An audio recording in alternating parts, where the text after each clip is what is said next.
అప్పుడు ఆ రోజు చెప్పాను, ఈరోజు చెప్తున్నాను. నాకు తెలియని విషయాలు నాకు తెలిసినట్టుగా నేను చెప్పను. మీరు రాజ్ కసిరెడ్డి ఎప్పుడైతే అబ్స్కాండింగ్లో ఉన్నాడు, ఎప్పుడైతే ఆయన దొరికి తీసుకొస్తాడో మీరు రాజ్ కసిరెడ్డిని అడిగి తెలుసుకోవాలి. మీ మీద ఒత్తిడి ఉందా సార్ దీనికి సంబంధించి? అంటే కసిరెడ్డిని మీరే పరిచయం చేశారు అని చెప్పి కూడా వైసీపీ వాళ్ళు చెప్తా ఉన్నారు. రాజ్ కసిరెడ్డిని పార్టీలో వ్యక్తులు నాకు పరిచయం చేయడం జరిగింది. 2017-18లో అనుకుంటా రాజ్ కసిరెడ్డి పార్టీలోకి వచ్చారు. అతను ఒక తెలివైనటువంటి క్రిమినల్, ఆ క్రిమినల్ మైండ్ సెట్ ఉండేటటువంటి వ్యక్తి. అంత క్రిమినల్ బ్రెయిన్ ఉంది అన్నటువంటిది తెలియక పార్టీలో పెద్దలందరూ కూడా పరిచయం చేస్తే నేను ఎంకరేజ్ చేసినటువంటి మాట వాస్తవం. నేను అబద్ధం చెప్పదలుచుకోలే. మొట్టమొదటిగా అతనికి ఎన్ఆర్ఐ విభాగం అప్పగించాను. ఆ తరువాత సోషల్ మీడియా చూసుకోమని చెప్పాను. ఆ తరువాత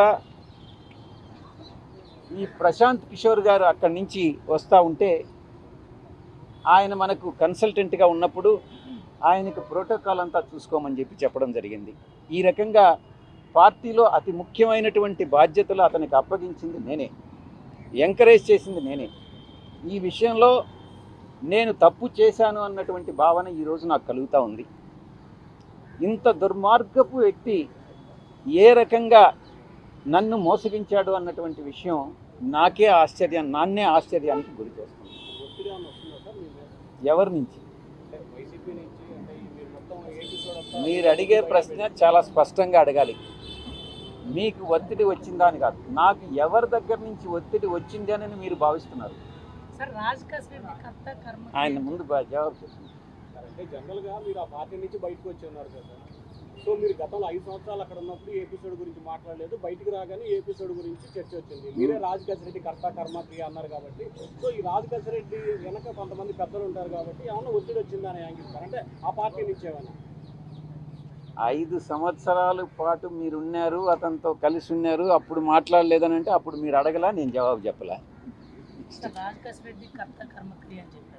ఆయన ఒక్కడి వల్ల సాధ్యం అవుతుందా? ఆయన వెనకుని నడిపించే వాళ్ళు ఎవరు? మిమ్మల్ని నీకు తెలుసు, రాజ్ కసిరెడ్డి వెనక ఎవరైనా వ్యక్తులు ఉన్నట్టు మీకు కానీ తెలిస్తే నాకు చెప్తే నేను కూడా సంతోషిస్తాను. మిమ్మల్ని సిట్టు విచారణ సందర్భంగా అలాంటి ప్రశ్న ఏమైనా అడిగారా? మీరు ఏమైనా సమాధానం అడిగారు.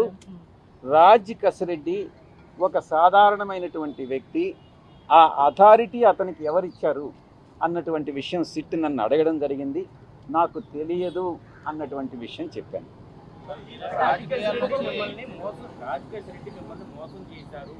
నన్ను మోసం చేయలే.